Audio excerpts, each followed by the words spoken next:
मैं दोनों लोगों को ही ये बता सकूं कि कहाँ पे आप सही हैं और कहाँ पे आप गलत हैं। सीमा और उनकी सहेली वहाँ पर बुकिंग करने गई थी, तब शिवानी वहाँ पर मौजूद नहीं थी। 2000 रुपए में बुकिंग किस तरह की हो सकती है और किस तरह का मेकअप हो सकता है। कहीं पर शिवानी की भूल थी और कहीं पर उन पार्लर वाली दीदी की भी भूल थी। आप लोगों ने वो समझदारी नहीं दिखाई जो समझदारी शिवानी ने दिखाई। शिवानी के खिलाफ बोलने में वो इतना ज्यादा जोश में आ गए कि वो ये भूल गए हैं कि रात में अकेले लेटें जब ये सब लोग आपके चारों तरफ ना हों। किसी की बॉडी शेमिंग मत कीजिए, किसी को उल्टा सीधा मत बोलिए। जो रहीम उत्तम प्रकृति का कर सकत कुसंग, चंदन विष व्यापत नहीं लपटे रहत भुजंग।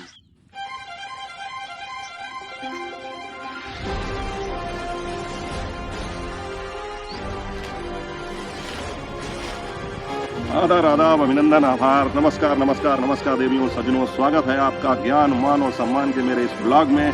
मैं हूं अमित और आप देख रहे हैं अपना YouTube channel Amit Sangeeta blog. पता नहीं किसी कीड़े ने काट लिया लगता है। कोई सेंस है इस बात की?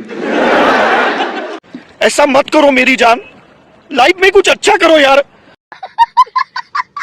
और साथियों, आज का ब्लॉग शुरू करें उससे पहले मैं आपसे कहना चाहूँगा कि आप लोगों ने मेरे पिछले ब्लॉग में जो 2 ब्लॉग मैंने डाले हैं उस पर अपना इतना प्यार दिखाया, इतना अपनापन दिखाया कि आप लोगों की बातें सुन के, आप लोगों के कमेंट्स पढ़ के मुझे इतना अच्छा लगा। मेरा दिल बाग बाग है। आप लोगों का हृदय की गहराइयों से आभार है कि आपने जो है मेरे लिए इतना सोचा। मेरे कई मित्रों ने तो इतनी तारीफ़ कर दी कि मुझे लगता है मैं उस तारीफ़ के काबिल नहीं हूँ।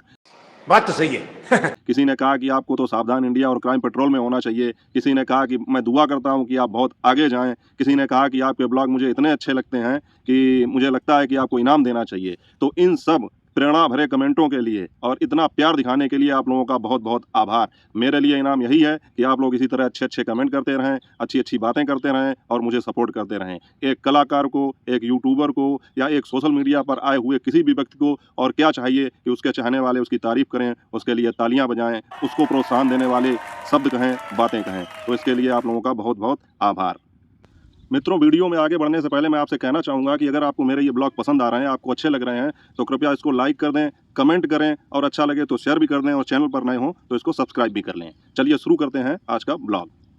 साथियों, मैंने अपना जो पिछला ब्लॉग डाला था, सबसे पहला ब्लॉग डाला था, मतलब इस समय जो कंट्रोवर्सी चल रही है उस विषय में बात कर रहा हूँ, उन ब्लॉगों की बात कर रहा हूँ। तो उस पर अभी मैंने 2 ब्लॉग डाले हैं। तो इस क्रम में मैंने जो अपना पहला ब्लॉग डाला था तो उसमें मैंने जो है कुछ बातें कही थी और मैं अपना ये उद्देश्य लेकर चल रहा था कि मुझे किसी के खिलाफ गलत नहीं बोलना है, किसी एक की तरफदारी नहीं करनी है, किसी एक पक्ष का साइड नहीं लेना है। मैंने ये तय किया था कि मैं जो है वही करूंगा जो मैं करता आ रहा हूं। मतलब कोई भी कंट्रोवर्सी है, कोई भी विवाद है तो उसको सुलझाने की कोशिश करता हूं। तो इस क्रम में जो शिवानी और पार्लर वाली दीदी के बीच में विवाद चल रहा है तो उसके विषय में मैंने जब पहला ब्लॉग डाला था तो उसमें मैंने जो भी बातें बताई थी उसमें महत्वपूर्ण बातें ये थी कि मैंने उसमें किसी एक का पक्ष नहीं लिया था। मैंने ये कोशिश की थी कि मैं दोनों लोगों को ही ये बता सकूं कि कहाँ पे आप सही हैं और कहाँ पे आप गलत हैं। इसी क्रम में मैंने शिवानी के लिए ये कहा था कि शिवानी जब पार्लर में गई थी उससे पहले जब सीमा और उनकी सहेली वहाँ पर बुकिंग करने गई थी तब शिवानी वहाँ पर मौजूद नहीं थी। नंबर 1 बात। दूसरी बात मैंने ये भी कही थी कि 2000 रुपये में बुकिंग किस तरह की हो सकती है और किस तरह का मेकअप हो सकता है। ये बातें मैंने इसलिए कही थी कि मैं ये शिवानी को बताना चाहता था कि अगर आप वहाँ पर उनके साथ में जाती तो आप देख सकती थी कि किस तरह की बुकिंग हो रही है, क्या बातें तय हुई हैं वहाँ पर, लेकिन आप वहाँ पर नहीं थी इसलिए आपको जानकारी नहीं होगी। दूसरी एक चीज़ मैंने ये भी कहा था कि 2000 रुपये में क्या ही मिलता है तो किस तरह का मेकअप होगा। तो ये बातें मतलब मैंने इसलिए बताई थी कि कहीं पर शिवानी की भूल थी और कहीं पर उन पार्लर वाली दीदी की भी भूल थी। तो मैंने दोनों लोगों को ये बताया था और जहाँ पर उनकी अच्छाई थी वो भी मैंने बताई थी, जहाँ पर उनकी कुछ अच्छी बातें थी वो भी मैंने बताई थी। और ये निवेदन भी किया था शिवानी से और पार्लर वाली दीदी से भी कि अगर आप लोगों तक ये मेरा वीडियो पहुंचे तो आप लोग जो है कमेंट करके अपने विचार जरूर बताएं कि क्या मैं सही कह रहा हूँ या गलत कह रहा हूँ। अब यहीं पर होती है एक समझदारी वाली बात।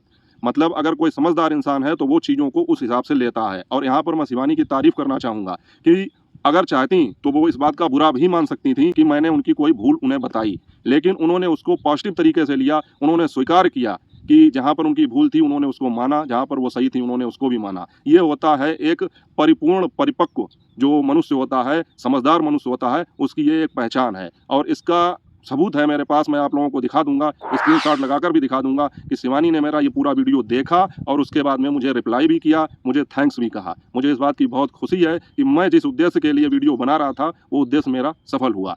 वहीं पर मेरे जो कमेंट बॉक्स में कमेंट आए उसमें हालांकि ज़्यादा निगेटिव कमेंट तो नहीं थे, 1-2 कमेंट ही निगेटिव थे। तो उन लोगों से भी मैं ये कहना चाहूँगा कि आप लोगों ने वो समझदारी नहीं दिखाई जो समझदारी शिवानी ने दिखाई। अच्छा मनुष्य वही होता है जो अपनी भूल को स्वीकार करे, अपनी गलती को स्वीकार करे, और झुकने से आदमी का कद छोटा नहीं होता है, झुकने से आदमी और बड़ा हो जाता है। तो शिवानी ने भी यही किया और मुझे खुशी है, और उन लोगों को भी अब जवाब मिल गया होगा कि मेरे इस वीडियो बनाने का क्या उद्देश्य था, क्योंकि मैं जिन तक अपनी बात पहुंचाना चाहता था वहां तक मेरी बात पहुंच गई और शिवानी ने मुझे रिप्लाई भी दिया। उसका मैं स्क्रीनशॉट आप लोगों को शेयर कर रहा हूं, आप लोग देख सकते हैं। और शिवानी का भी बहुत बहुत धन्यवाद करूंगा कि उन्होंने मेरे वीडियो को पूरा देखा। इसलिए मैं कह रहा हूं क्योंकि मैंने अपने वीडियो के इंट्रो में जो भी चीज़ें लगाई जाती हैं, मतलब शुरुआत में कुछ ऐसी चीज़ें लगाई जाती हैं जो वीडियो को इंटरेस्टिंग बनाएं, उतना हिस्सा अगर कोई देखेगा तो उसे यही लगेगा कि ये चीज़ें शिवानी के खिलाफ हैं।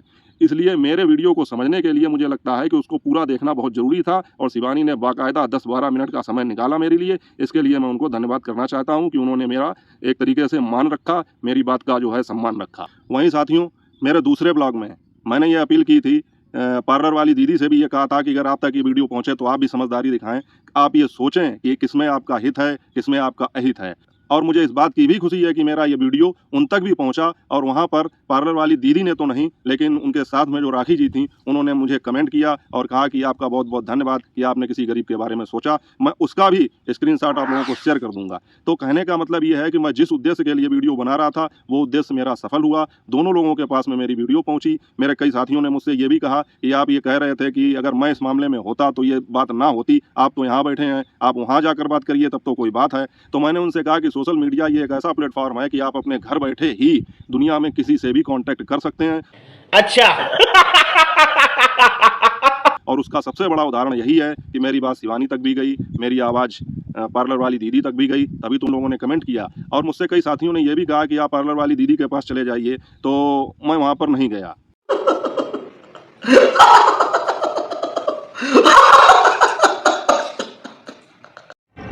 मगर क्यों? क्योंकि मुझे लगता है कि आप सभी लोग दूसरे यूट्यूबर्स जो हैं उनके वीडियो पर इतने कमेंट करते हैं कि जो भी वहाँ जाता है वो व्यूज़ के लिए जाता है, जो भी वहाँ जाता है भड़काने के लिए जाता है, और मेरा तो ये उद्देश्य है ही नहीं बिल्कुल। मैं किसी को भी भड़काना नहीं चाहता हूँ, मैंने कभी नहीं चाहा कि किसी भी आदमी का कोई अहित हो, और मैं अब भी यही चाहता हूँ और हमेशा यही चाहूँगा कि ये मामला, ये विवाद या कोई भी विवाद हो वो बातों से ही हल हो जाए तो बहुत अच्छा है। और इसीलिए मैं वहाँ पर नहीं जा रहा हूँ, क्योंकि मुझे लगता है कि बिना बुलाए कहीं जाना उचित भी नहीं है। Oh my God! Wow! और मेरे कई साथी जो यहाँ पर भी थे यूट्यूबर साथी, उन्होंने कहा कि चलो भैया तुम्हारे पास तो कमेंट आ रहे हैं और तुम्हें जो है लोगों ने काफ़ी प्रोत्साहित किया है, तो तुम साथ चलोगे तो अच्छा रहेगा, तुम वहाँ पर अपनी बात कहोगे तो अच्छा रहेगा। तो मैंने उनसे यही कहा कि मैं अभी जाऊँगा नहीं, मुझे जो बात कहनी है वो मैं यहीं से कह दूँगा, क्योंकि मैं नहीं चाहता हूँ। काफ़ी ऐसे लोग होते हैं जो बिना सोचे समझे कमेंट कर देते हैं, अगर मैं चला गया तो वो ये नहीं देखेंगे कि मेरा उद्देश्य क्या है, वो यही कमेंट करेंगे कि तुम भी पहुँच गए व्यूज़ के लिए, और व्यूज़ के लिए तो हर आदमी ही काम करता है, लेकिन मैं यहाँ बैठ कर व्यूज़ ले सकता हूँ जब, तो मुझे वहाँ जाने की क्या आवश्यकता है। मैं उनको यहीं से ही समझा दूँगा। और साथियों, मैं यहाँ पर नाम तो नहीं लेना चाहूँगा, लेकिन पिछले कुछ समय से जितने भी वीडियोज़ आ रहे हैं पार्लर वाली दीदी के यहाँ जाकर जो भी लोग इंटरव्यू कर रहे हैं, तो उनमें से एक वीडियो आया, उसमें मैंने देखा कि एक सज्जन थे, एक महानुभाव थे, अब अपनी कम्युनिटी के हैं क्योंकि यूट्यूबर वो भी हैं। तो उन्होंने वहाँ जाकर क्या काम किया कि शिवानी के खिलाफ बोलने में वो इतना ज़्यादा जोश में आ गए कि वो ये भूल गए हैं कि वहाँ पर आप गए हैं दीदी को सांत्वना देने के लिए, वहाँ पर आप गए हैं पार्लर वाली दीदी का हौसला बढ़ाने के लिए, ना कि उनका जो है मोरल डाउन करने के लिए, उनका आत्मविश्वास कम करने के लिए। मैं ज़्यादा तो नहीं बताऊंगा, लेकिन इतना बता दूं कि वहाँ पर एक कुछ बात चली तो वहाँ पर दीदी रोने लगी, और उन्होंने ये कहा कि शिवानी की वजह से मेरे साथ ऐसा हो रहा है। तो भाई साहब एकदम जोश में आ गए और उन्होंने कहा, शिवानी को सीधे टारगेट करते हुए कहा कि देखिए दीदी रो रही हैं, अगर इन्हें कुछ हो गया, इनके या ये कुछ कर लें डिप्रेशन में आके, तो इनके बच्चे और इनका क्या होगा। तो मैं उनसे ये कहना चाहूँगा कि आपने तो वही बात कर दी कि जैसे हमारे हिंदुस्तान की ही एक प्रथा है, विदेशों का तो मुझे लगता है ऐसा होता है जैसे कोई व्यक्ति बीमार है तो वहाँ पर जाकर फूल ले जाएंगे, गुलदस्ते ले जाएंगे और कहेंगे गेट वेल सून, या आप जल्दी अच्छे हो जाएंगे, या मैं भगवान से आपकी जल्दी अच्छे स्वस्थ होने की कामना करता हूँ। लेकिन हमारे हिंदुस्तान में क्या होता है, अगर कोई व्यक्ति बीमार हो जाए, फर्ज कीजिए किसी के पेट में गैस के कारण दर्द होने लगे, तो वहाँ पर जब पड़ोसी आएंगे तो सबसे पहले तुम्हें चाय नाश्ता करवाओ,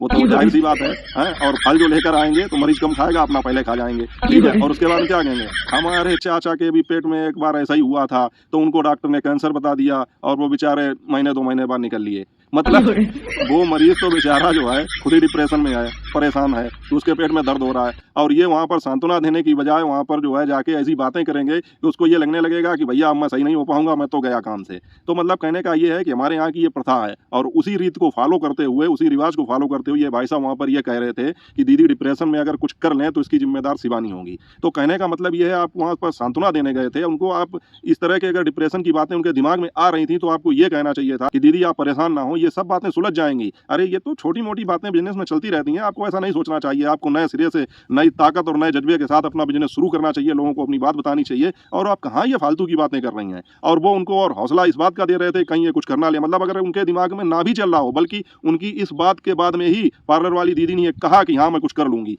तो कहने का मतलब ये है कि आप लोग वहाँ पर जाते हैं, उनको समझाने की बजाय, उनको सांत्वना देने की बजाय इस तरह की बातें करके उनके आत्मविश्वास को और कम क्यों करते हैं। तो आप लोगों से निवेदन है कि प्लीज वहाँ जाके मामले को भड़काइए मत, आग में घी मत डालिए। वहाँ पर जाकर मतलब कुछ ऐसी बात करिए कि दोनों पक्षों में समझौता हो जाए और सुलह हो जाए। और साथियों मुझे लगता है इस समय जो पार्लर वाली दीदी हैं तो उनके आसपास इस तरह का माहौल है, इतना मतलब चारों तरफ उनके इस तरह का घेरा बना हुआ है कि वो नहीं समझ पा रही हैं कि मुझे क्या करना चाहिए और क्या नहीं करना चाहिए। और मुझे यकीन है कि उन्होंने मेरा वीडियो देखा है, क्योंकि एक वीडियो पे रिप्लाई उनका भी आया है। तो मैं उनसे कहूँगा कि आप एक बार जब रात में अकेले लेटें, जब ये सब लोग आपके चारों तरफ ना हों, तो अपने दिमाग को शांत करके ये चीज़ सोचें कि इन सब चीज़ों का परिणाम क्या होगा, इससे क्या असर पड़ेगा आपके बिजनेस पर।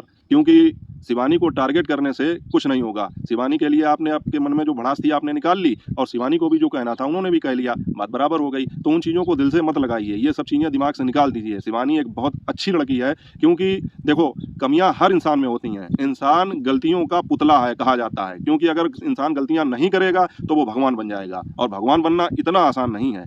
तो कुछ गलतियां अगर शिवानी से हुई हैं तो कुछ कमियां आप में भी थीं। तो दोनों लोग अपनी अपनी गलती को स्वीकार कीजिए, दोनों लोग अपनी अपनी गलती को मानिए, क्योंकि गलती मानने में कोई बुराई नहीं है, और गलती मानने से दिल का बोझ बहुत हल्का हो जाता है। तो दोनों लोग अपनी अपनी गलती मानिए, किसी एक दूसरे को टारगेट ना कीजिए। आप दोनों लोग ही बहुत अच्छे हैं, और इस मैटर को खत्म कीजिए। और जिन लोगों को आपके पूरे विवाद से, आपके पूरे प्रकरण से लाभ हो रहा है, उनसे कहिए कि भैया यहाँ जितना मसाला था वो खत्म हो गया, अब आप लोग कोई दूसरा मसाला ढूंढ लीजिए। अच्छा हमको सिखा रिया है। और हाँ, एक बात मैं आप लोगों से और कहना चाहूँगा, जितने भी यूट्यूबर हमारे साथी हैं, चाहे महिला हों चाहे पुरुष हों, कि पुरुष का तो मुझे समझ में आता है कि इनकी फितरत होती है कि कुछ भी बोल देते हैं, लेकिन जो हमारी महिलाएं यूट्यूबर हैं, बहनें यूट्यूबर हैं, तो वो ये चीज़ समझें कि आप किसी की बॉडी शेमिंग ना करें। जितने भी कमेंट करने वाले लोग हैं, मेरे पे तो कमेंट, मेरे वीडियो पर तो बहुत अच्छे अच्छे कमेंट आए, मुझे बहुत खुशी है, लेकिन जितने भी यूट्यूबर हैं उनके वीडियोज़ के कमेंट मैं देखता हूँ तो उन पर आप लोग बहुत गलत कमेंट करते हैं। जितनी भी वहाँ पर महिलाएँ जाती हैं उनके विषय में, जितनी भी लड़कियाँ जाती हैं उनके विषय में, तो प्लीज़ ये हिंदुस्तान है, यहाँ पर इस अपनी संस्कृति, अपनी सनातन संस्कृति को समझिए। हम लोगों के यहाँ जो है नारी को मतलब शक्ति का रूप बताया जाता है। तो मैं किसी की आदत और किसी के गुणों के बारे में बात नहीं कर रहा हूँ। मैं बस इतना जानता हूँ कि वहाँ पर जाने वाली जो भी लड़कियाँ, महिलाएं, वो सब नारी हैं, तो उनका सम्मान कीजिए। किसी की बॉडी शेमिंग मत कीजिए, किसी को उल्टा सीधा मत बोलिए। आपको अपनी बात कहनी है, चाहे कमेंट के जरिए, चाहे वीडियो के जरिए, तो आप वो कहिए, संयमित तरीके से कहिए, लेकिन किसी के खिलाफ इतना गलत मत बोलिए। किसी की बॉडी को लेकर, किसी के नेचर को लेकर, किसी के आचरण को लेकर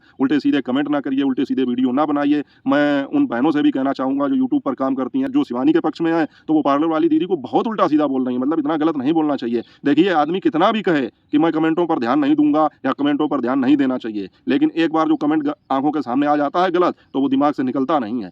और फिर जब हज़ारों की संख्या में कमेंट आप किसी को करेंगे तो जाहिर सी बात है कि वो आदमी डिप्रेशन में चला जाएगा। तो आप इस बात का ख्याल रखिए, आपसे हाथ जोड़ के विनती है, चाहे आप कमेंट करते हो, चाहे यूट्यूब पर वीडियो देखते हो या यूट्यूब पर वीडियो बनाते हो, लेकिन बात इस तरह रखिए कि सामने वाले को उसका उद्देश्य भी पता चल जाए और उसको बुरा भी ना लगे। तो साथियों, आज का मेरा वीडियो बनाने का मेन उद्देश्य यही था कि मैं आपको बता सकूँ कि मैंने जो अपने पिछले वीडियो बनाए थे वो वहाँ तक पहुँचे हैं। शिवानी ने भी रिप्लाई दिया और उधर से राखी जी ने भी रिप्लाई दिया, तो उन लोगों का मैं धन्यवाद करना चाहूँगा। और आप लोगों को इस वीडियो के बारे में कुछ कहना है तो कमेंट्स बॉक्स खुला ही है। आप लोग अपना प्यार, सपोर्ट, समर्थन बनाए रखिए। मिलूंगा जल्द ही आपसे अगले वीडियो में। और चलते चलते मुझे रहीम दास जी का कुछ शेर याद आ गया, शेर नहीं, रहीम जी का एक दोहा याद आ गया कि जो रहीम उत्तम प्रकृति का कर सकत कुसंग, चंदन विष व्यापत नहीं लपटे रहत भुजंग। इतने तेजस्वी लोग हैं हमारे पास, कितने शानदार विचार रखते हैं जी, और कुछ लोग मनोरंजन भी करवाते हैं। तो कहने का मतलब ये है कि आप अपना आचरण, अपना स्वभाव मत छोड़िए, आपके आसपास कुछ भी होता रहे। इन्हीं बातों के साथ मैं अपनी वाणी को विराम देना चाहूंगा। मिलूंगा जल्द ही आपसे अगले ब्लॉग में, तब तक अपना और अपनों का ख्याल रखिए। जय हिंद, वंदे मातरम।